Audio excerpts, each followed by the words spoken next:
I'll fix it. I want to acknowledge that the Smoking Valley in which we learn, work, and organize is the ancestral, traditional, unceded territory of the Smoking people, home of the Upper Smoking Indian Band. Can I get a adoption of the agenda as presented? So move, Mr. Mayor. Thank you, Councillor Willis. I'll second. Cool.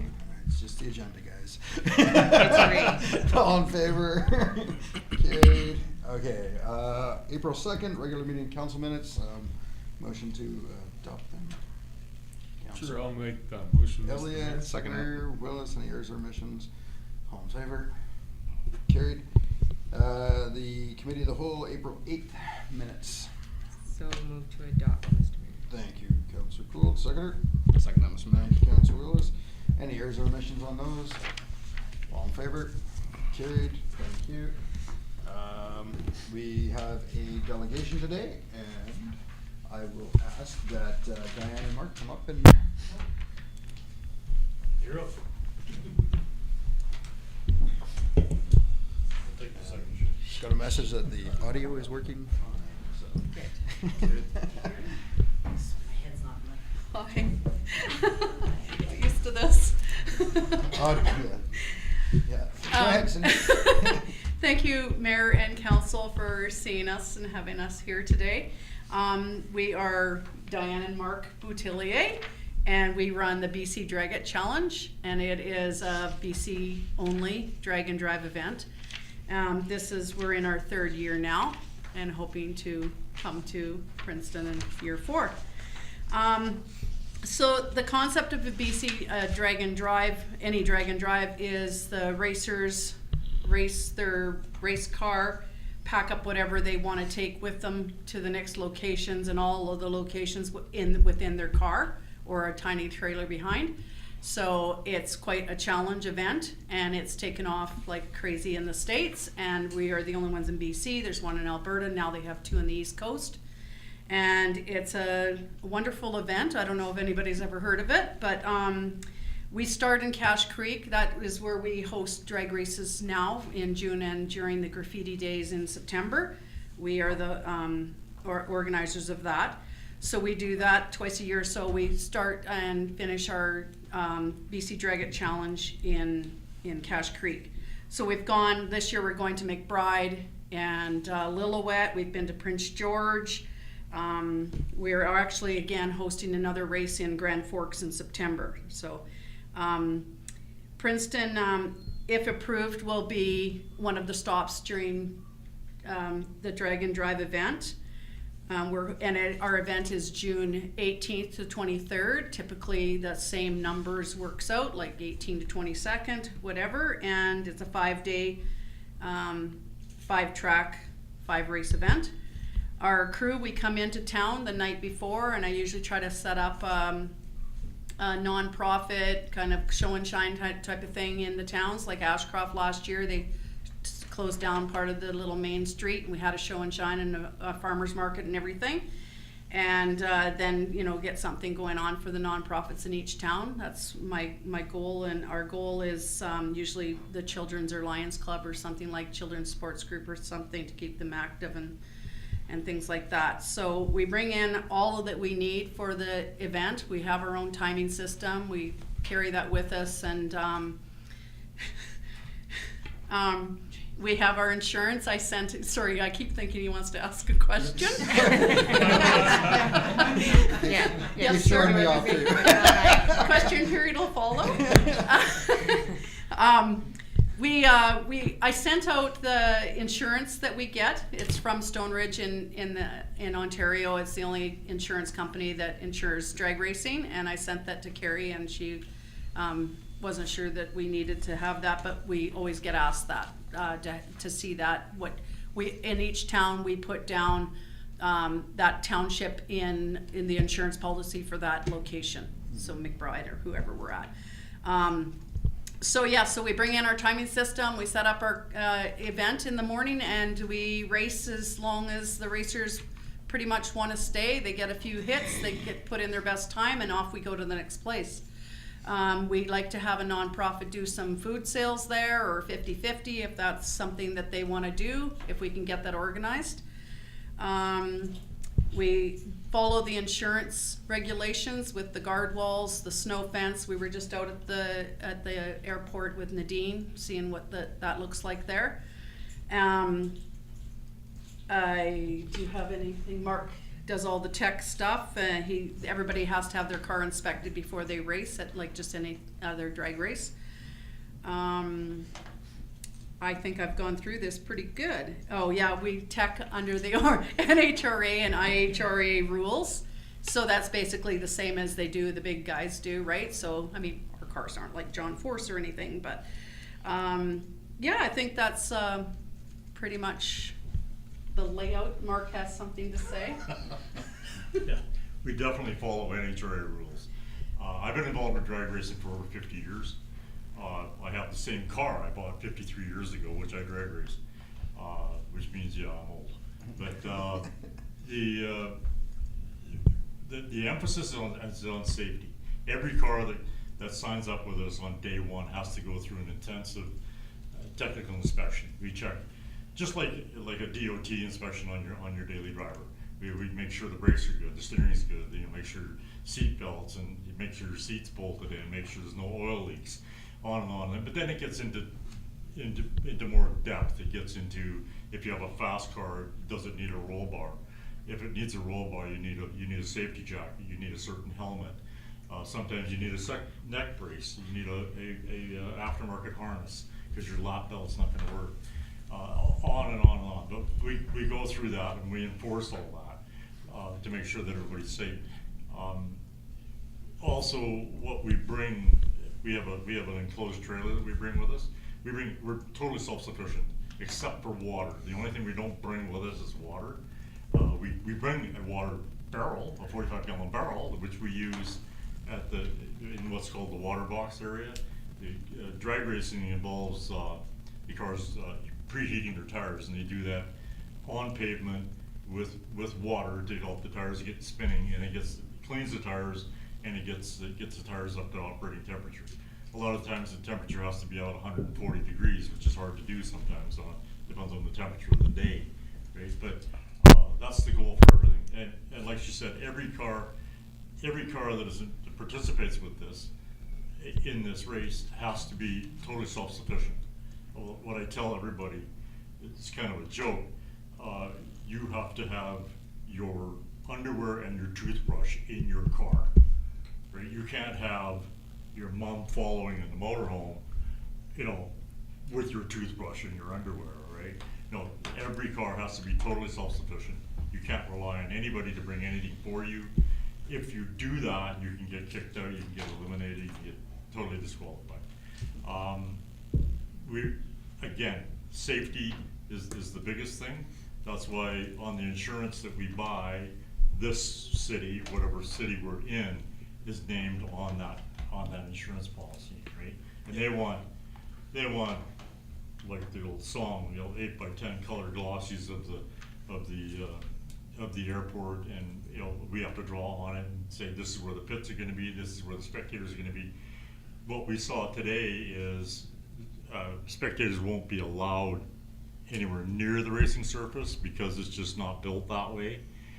So spectators are more than welcome to come along, and we were talking with Nadine, and we don't know if anybody's going to charge. We don't charge spectators to come, but spectators can go up to the fence, park at the fence, do whatever. That'd be up to the district here to enforce where people are going to park or wherever.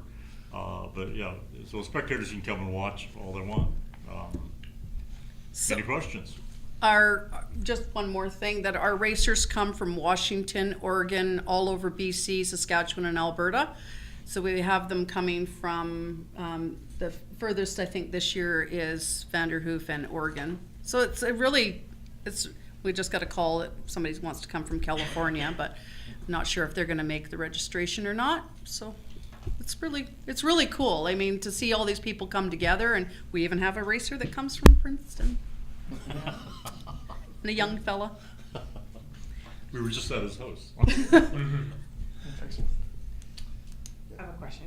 How many participants do you expect this year? If you don't tell anybody, I'll tell you what we have. But you're on Oh, record. oh. So don't say anything. Okay, right. Kyle's probably watching. Okay.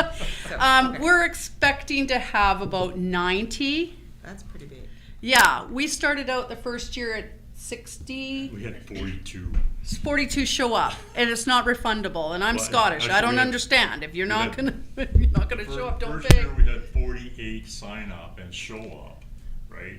But by the end of the first day, we were down to 42, right? Because the cars broke. Yeah, And the playing with funny- it the night before. The best part was this two young guys and a girl showed up, and they had their race truck, it was a little S10 pickup with a V8 in it, and they showed up on day one with, you know, the girlfriend had her car, a little Volkswagen, right, and she was just drove them there, sort of thing.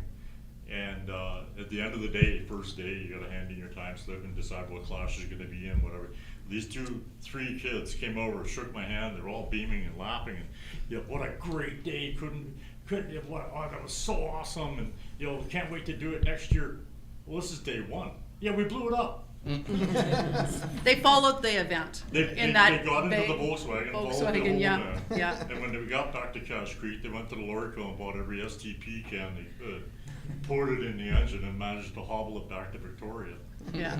So, there's a lot of enthusiasm. We have a lot come from the island too. Yeah. Yeah. Yeah, Yeah. go ahead. Pretty big. So that I understand this concept, we're talking 5 days of racing in 5 different communities, is that Yes, correct? yes. Okay, that's what I was trying to put I together. can't tell you what No, communities no, those that's are fine, I yet. just wanted to make sure that it's sort of it's a little circuit, the mini Yes, circuit in 5 yes, days. yeah. Okay, Yeah, perfect. this year we're going from Cache Creek, they do tech and registration, then they drive directly to Lillooet, race in Lillooet the next day, then they drive to Thunder Mountain, Kelowna, Beaverdale. Then from there, they drive to 100 Mile, and then from there, they go to McBride, and then McBride back to Cache Creek. Okay. It's about 1,700 kilometers. We started this event, and we had just moved to 100 miles, so then we asked if we could run the race at their little airstrip, the little one in town. So we've been running that for 3 years now. Okay, There, yeah. thanks. Sounds like fun. It is. Yeah, it sounds like a blast. Any other questions? We just had somebody message, we're sitting outside here, I'm talking, my husband and son is doing it, will there be time for them to sign up? Yeah. So we get the spouses, we get brothers, we get dads and sons, just melts my heart. It's just that's what just the call was. It's just, and they're all being buddies now, and it's just a great Perfect. little community. Excellent. Perfect. Any other questions? Thank you. Thank you. Okay, We'll that's it. pass this on to our staff and get them to come back to us later on it. Okay, This thank is you. for 2026, right? Yeah. No, June. Yes, 26. Because you just told us the 5 for this year. You said you weren't going to tell us. Oh, no, everybody knows the plan. Okay, thank you. Okay, we'll go to number 6.1, which is flood mitigation report. And Jared, you're up. Thank you. So, since the 2021 flood, we had True Consulting do up a flood mitigation plan for us. They've been working on that for quite some time. They've completed it and now have submitted it to us. And we're just bringing it in front of council so that you can accept it as information and to be used for future planning. Questions? Lots of questions. It's a big thing. It's pretty important. It's a pretty big document. Just for record, like it does say there that, that council understands that just by accepting the document, it does not hold us to a specific project at this time. Does that, I just basically want to confirm that it doesn't change anything of how it is right now. And that, like the floodplain mapping and everything is already on record, and that people, if they have a concern about making a purchase or any changes to their property, should come and talk to our planning department now, because it's not changing that. It's just for future flood mitigation. Correct? Correct. Thank you. That's it? That's it. There's all the information's on the website too. Councillor Elliott? I move to accept. Thank you. It's moved by Councillor Elliott. I'll second that motion, Mr. Mayor. Councillor Willis. Any other questions? I thought you said you had lots, so. I had lots of concerns. I think I've talked to everybody. My concerns have been reassured that, it's not affecting today. Like, we are not, we're not making a plan for any of those scientific recommendations, best guesses, very educated guesses though too, on what might happen, because we can't, the town of Princeton cannot afford to do the projects that are needed in order to make us not at risk. We are at risk, 100%. If a flood was to come in as it is right now, we would be at risk of flooding. So, in order to properly protect our community and make those decisions in the future, we need to have this report in place so that we can apply for grant funding to do those. Has to be a plan. It has to have a plan to start. Yep. Yes. Correct. Thank you. Okay. All in favor? Carried. Waiting for Randy, but he's not here. Yeah, my adversary. 6.2, business facade permit grant application 279 Bridge Street. Thank you. This is our first facade grant application for 2025. This is an application from Thomasina's Restaurant. They've currently got an aging cedar shingle awning. Their plan is to replace the awning with something similar to what you see at Golden Jade down to Shoppers Drug Mart, the same black tin roof, and then also replacing and redesigning the pillars that are supporting the awning as well. Excellent. Questions? Yeah. There was reference in here that there would be an easement. So this project encroaching. does require a building permit because they are putting in foundations for new pillars. With that awning technically being on the road right away and on the sidewalk, we would need an encroachment agreement from the owner for the awning. So this is just an awning redesign, not the sidewalk? That's a totally separate project too? Okay, good. Okay. No, I'm not as confused as I. Okay, thanks. Yeah. No, Jared's team, I believe, is looking at the sidewalks. Okay. Okay, well, I All would. the sidewalks. Best we can. Any other questions? I'll move that we accept it. Thank you. Mr. Councillor Elliott. I'll second that. Councillor Gould. Any last questions or comments? All in favor? That is carried, thank you. Council reports. Let's start with Councillor Willis. Just the meetings we've all attended in the last little bit. Other than that, nothing else to report there. Thank you. Councillor Gould. I don't really have anything else to report either, other than I've been doing non-official deer counts, and there's a lot. There's like the numbers, I think it's because they move. It's hard for one person to count them properly, I must say that. But I was gonna propose that and talk to the CAO about maybe getting some kind of magnetic sign to put on my car so that creepy lady that's driving around your neighborhood is actually doing a deer count. So that's my report. Thank you. Councillor Elliott. Antlers. Antlers. Yeah. Yeah. We'll get you some of those ones at Christmas you can put on your. Oh, yeah. Exactly what I was thinking. Oddly enough, a pretty quiet couple of weeks for me, other than a couple of meetings I attended today, a Teams meeting with the mayor and CAO, and the meeting at the Copper Pit with the mine. That's all I have to report. Just looking for my schedule here.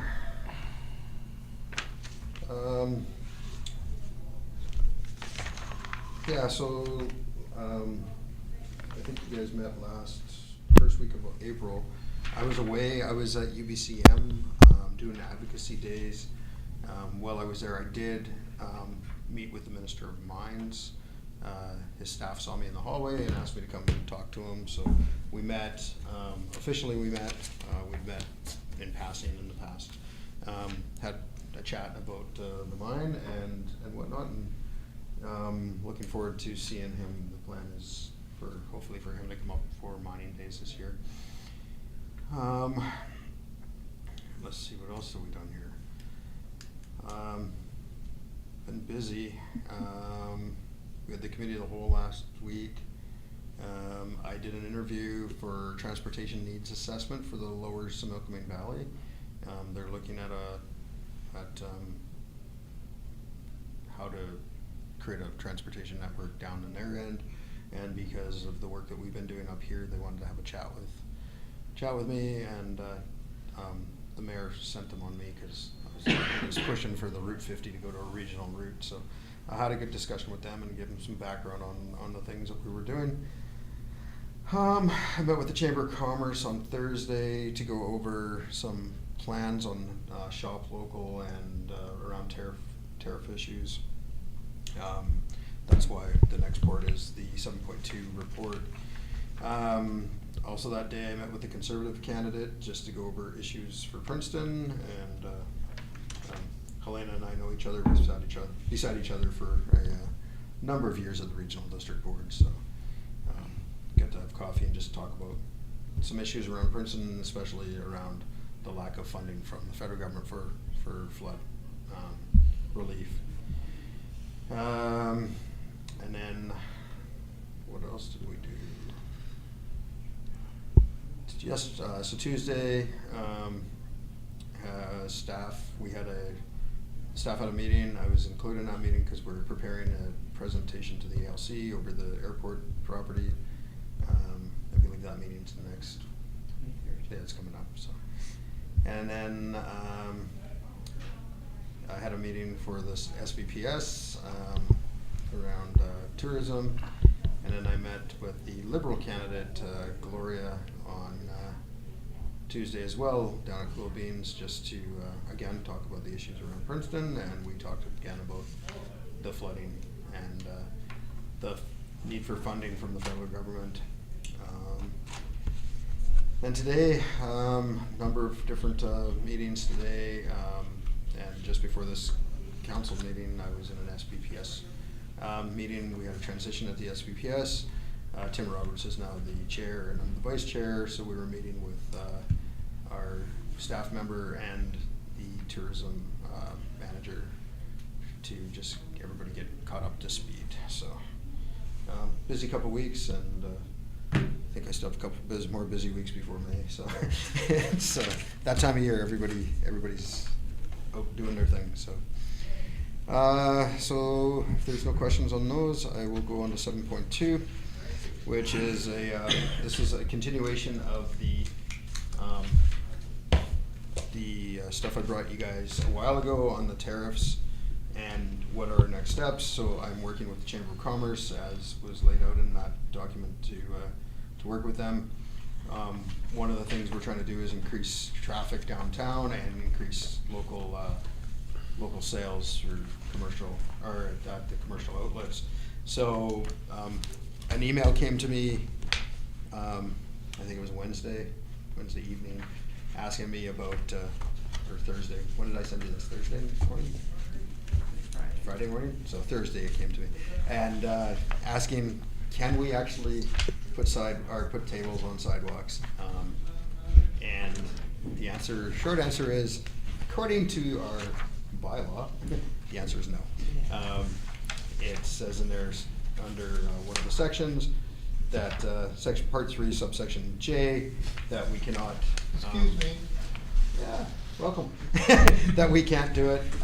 So what I've done is I went through all the stuff and I went through a bunch of different documents from different municipalities to see what they were doing, and I came up with this report, and the recommendations from the report is that council approves on temporary authorization of sidewalk table sales from May 1st through to September 30th annually for a 2-year period under Part 3 subsection J of bylaw number 890, 2014, and that council adopt the temporary sidewalk table sales authorization policy 001, 2025. And I'm open to questions, comments. Yep. For me, my question, comment would be just clarification within the application of what our minimum required liability insurance would be. Carrie? It's $5 million. That's fine. So if it could just be maybe written into the document. And then I really like that it kind of talks about and discuss that, like that they be kept in a sightly way Yep. and taken in every day too. Yeah. That's good. So we'll just make a note of the 5 I year. have it Okay. written down. Just making sure it's in there. Yeah. Anything else? Any other questions? Comments? Motion Motion. to move your recommendation. Thank you. So this I'll was- second that, Mr. Mayor. Thank you. Moved by Councillor Gould, second by Councillor Elliott. Last chance for comments. All in favor? Carried. Thank you. Yes. Wait a second. Getting to that. Okay, so I guess, was it last meeting before? We were supposed to do this, but we didn't. So when we did our poverty reduction strategy, there was a public comment form, and everybody who made a comment got to go into the cup.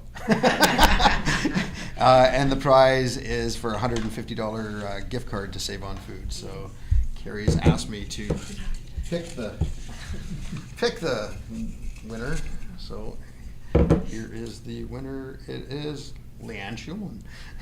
Perfect. So Thank do you. that. There you go. Okay, now we'll go on to correspondence receiving file. We have one from BC Housing Community Relations Team, and don't think there's anything pressing on this. It's just more of the same. So with that, a motion to receive and file 8.1. Thank you, Councillor Gould. Seconder, Councillor McLean. All in favor? Carried. Thank you. 9.1 is correspondence action requested. Princeton Ground Search and Rescue Society Rescue Society invite Mayor and Council to attend their 25th celebration event on June 21st, 2025 from 11 a.m. to 3 p.m. Further, that they asking the mayor to say a few words. So I'm going to ask that the recommendation be the mayor and council will attend the Princeton Ground Search and Rescue event and as available, and that it's already on there. That myself or the deputy say a few words. I don't know where I am on June 21st, so before I was like yes, I was thinking if somebody else, a designate, could speak if not I will available. be working, so. Okay. So, questions, comments? I'll make that motion, Mr. Mayor. Thank you, Councillor Willis. Seconder, Councillor McLean. It's good because you might be speaking. All in favor? Opposed? Seeing if you're opposed to that one now. Thanks, guys. And then 9.2 is Interior Health Immunization Week, and the request is that is there an actual proclamation? Yeah, here it is. Request that the council recognize and promote and proclaim National Immunization Awareness Week, April 21st to 30th. And if you want me to read the whole proclamation, I will. Yes, please.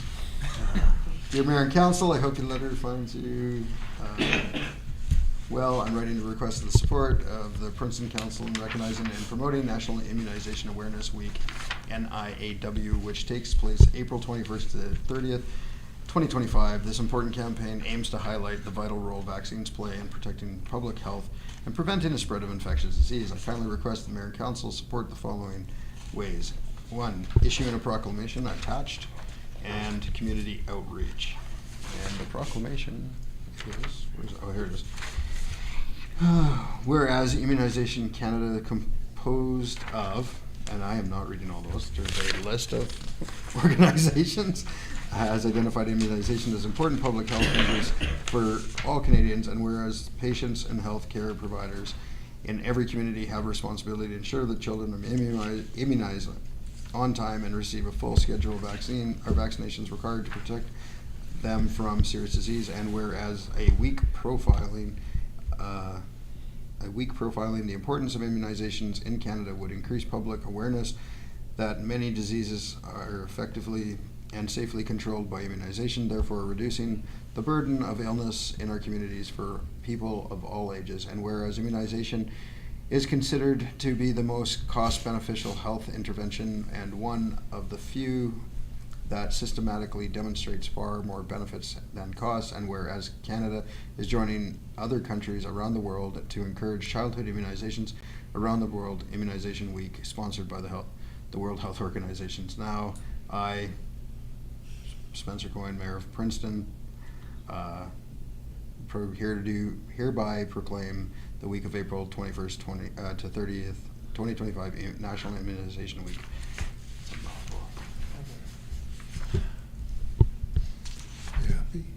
I read it. You guys, it's up to you guys to do the rest. Need a motion for that? Yeah, I can't make. Yep. Just for me, I think the wording, I just question a little bit on the wording of the responsibility, like that a parent have. Parents and healthcare providers in every community have a responsibility to ensure, because I know that that will be read differently. I know that immunization is important, but that's you guys can make your motion. Any other questions or Could we comments? find them if they- Motion. No. No, you can't.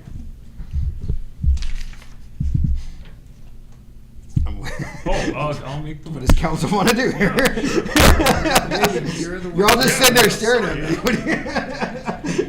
I'll second. Okay, it's moved by Councillor Elliott, second by Councillor McLean. Any other comments? All in favor?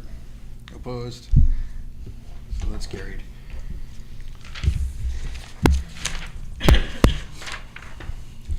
Uh, 10, bylaw. We have, James, you're up. 10/54/2024, 5-year financial review. Thank you, Mr. Mayor. So, for council's consideration is third reading of the financial plan bylaw, 1054, 2024. This is the third reading for a process that began back in November. We are asking council to approve a maximum budget of $40 million of revenue, $55 million of expenses, withdraws from reserves of up to $14 million. All the details are listed inside the financial plan for how that tends to relate to each other. A lot of it is still reserve draws. Draws from water and sewer projects, draws from reserve funds for fixing flood repairs, Growing Communities Fund. There's a lot of funds we're drawing from if the financial plan happens this year. To fulfill the budget, property taxes are required.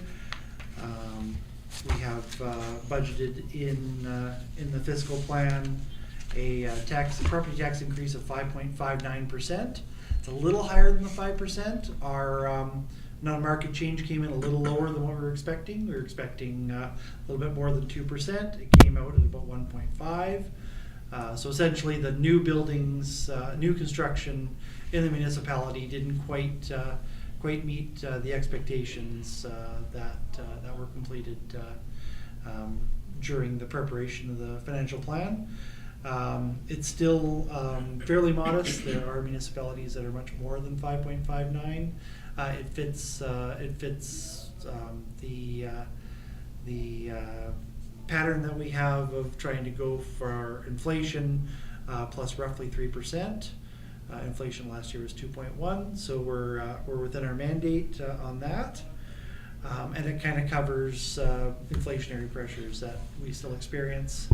A little bit more as a municipality than other businesses, just because of the fact that we're largely in the construction business. We do public works, we do water and sewer, and we got to follow a CPI that's a little bit more has a little bit more cost pressure than others do. We held public consultation. We received some items at that public consultation session. At the library, we also have been soliciting input for the last, since November at the meeting. They are written down. I'll be happy to read them for council's consideration. There was a suggestion made of some sale of property that the town might purchase as parkland. There was positive reinforcement for the aquatic facility and for recreation facility in general. There was more concern regarding the airport property development. Not really a finance, but you know, it's part of the consultation process, so I need to make sure the council's aware of it. There was concern about the Princeton General Hospital and Visitors in general. Once again, not necessarily a finance concern, but again, something that came up in the consultation process. And Fire Smart. So those were the roughly the touch points that were discussed during the public consultation that came from the public. The financial plan, as was passed a second reading on November 28th, is roughly the same plan that you're seeing today. The only move that we've had is water residential water meters. We're planning on moving from 27 to 25 in response to a potential grant. And the adjustment of the sources of funds for that project. And obviously the adjustment, the financial plan, there's a section in there for taxation sources. That was also adjusted for the revised roll, which came through 2 weeks ago.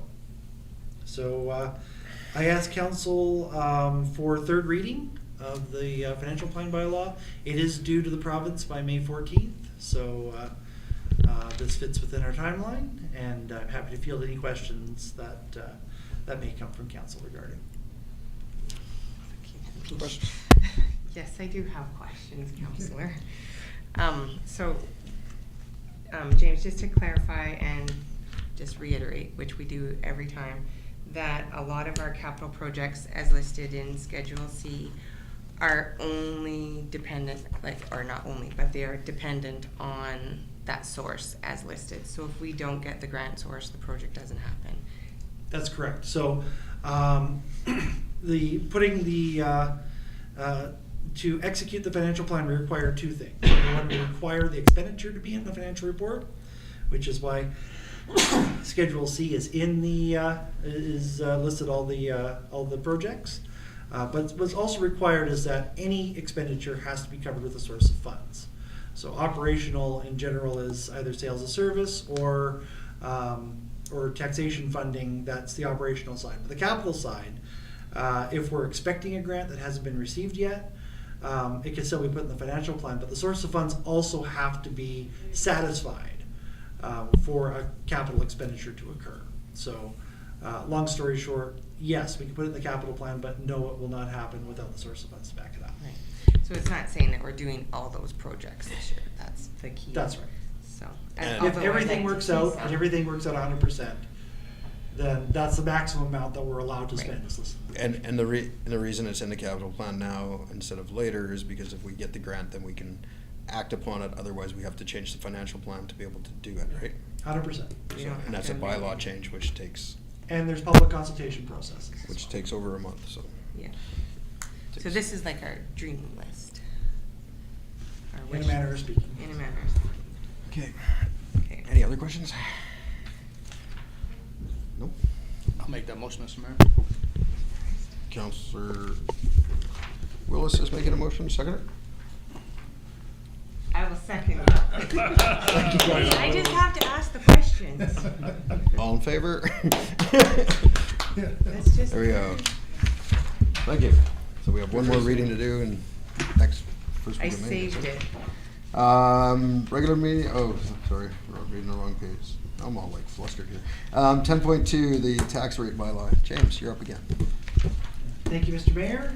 And, so in conjunction with the financial plan, we're also required to pass a tax rates bylaw by May 14th, which is listed for council's consideration for first, second, and third reading. This generates the taxation revenue that fulfills the financial plan. This is probably the most precise portion of the revenue side of the financial plan. BC Assessment is very accurate with their numbers. We're usually between 99 and 100.5% of expected revenue that comes in is fulfilled with the taxation revenue. We're once again proposing that we go with the split penalty deadline. So the first deadline of 5% would be July 2nd. And the second penalty would be October 1st. This allows a little bit of tax relief in excess of the community charter, which would require 10% on July 2nd as a default, as a little bit of a relief if there was financial hardship. It gives a little bit more of a flexibility for that. So I would ask council for 3 readings, and again, we're on schedule to pass this one for May 14th as well. Questions on this? Yep. So James, in your report, I know you said it twice there, that it is July 2nd. In your report on the second page there, it does say staff proposes early deadline remains July 4th. So just to clarify, it is. Yes, it is July 2nd will be the deadline. It's 1 year we had it moved to July 4th because July 1st or July 2nd fell on a Saturday, so it had to be moved to so it could be in conjunction with the Monday. But since July 1st or July 2nd is a weekday, it will be July 2nd, and it's written that way in the bylaws. Yeah, the bylaw you have here is correct. So it's just in your report that you have it listed both ways. Okay. Any other questions? Motion? Thank you. Councilor Gould. I'll second that. Is this like a great day for you? All in favor? Carried. Thanks. I'm gonna go to 12.1, a motion to close. That the meeting be closed to the public for the purpose of purpose of considering the following: 90.1C, labor relations and other employee relations. Thank you, Councilor McLean. You're on a roll. Keep going. Yeah. I'll second Thank you, Councilor Willis. All in favor? Carried. Thank you, and thanks anybody who's watching.